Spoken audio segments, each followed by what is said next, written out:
Are there any simple tips left in this game? I don't think there really are. One of the tips that we're hearing all the time is about delaying the release and there creating more club head speed. And if you look at the videos, it looks an awful lot like golf professionals are doing this. But please stop, because this isn't what they're actually doing. On the contrary, a golf professional is releasing the angles in their wrists from the top of the backswing. As they start their downswing, there is no delay in the release. In fact, you could actually say at some stage they are consciously releasing the golf club.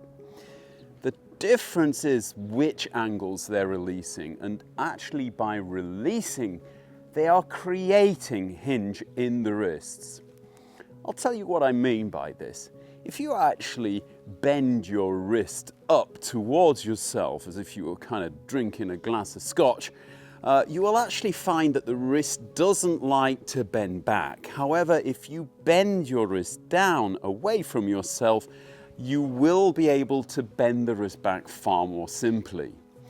This position, this bent back wrist, which we see with some of the great players like Jon Rahm and Dustin Johnson, is one of the ways that they accelerate the club through the ball by releasing this angle, by giving it one from the back of the ball.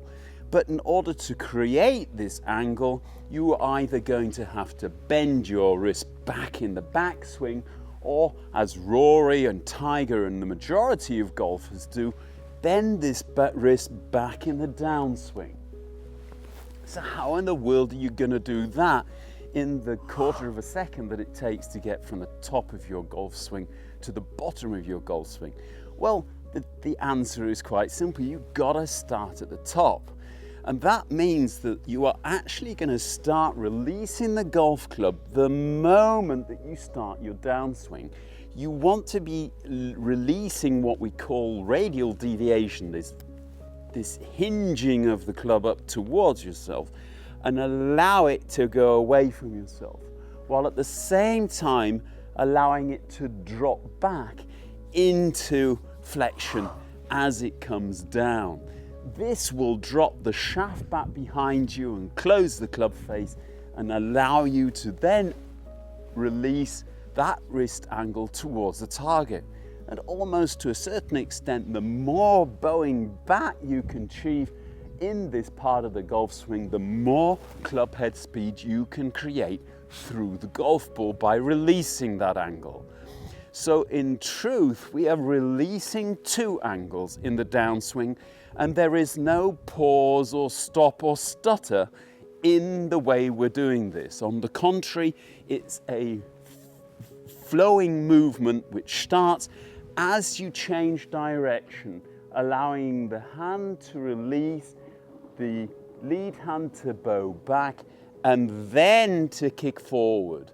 Because the club is coming from behind yourself, you should be able to then actively turn towards the target, which will actually delay this release somewhat, but not by holding it. On the contrary, by releasing it and using the inertia created by the body rotation to basically control when and how much of this angle is released through impact.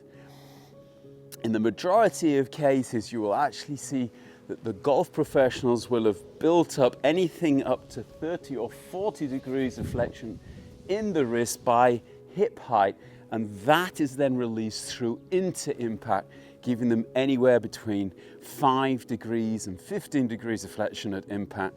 Obviously, the guys who've got loads of lean have got far more flexion. The guys who've got little lean have got less flexion, but it means the hands are ahead of the ball and they're controlling club face, and therefore they're controlling ball flight. What you have to remember here is don't hold the angles. Don't pull the club down. That will create exactly the opposite of what you're trying to do. Try and get the feeling of allowing the club to release back and away from you and to twist slightly as the lead wrist goes into flexion, and then don't delay the release of that flexion through the ball. On the contrary, try and get it into one nice, relaxed swing.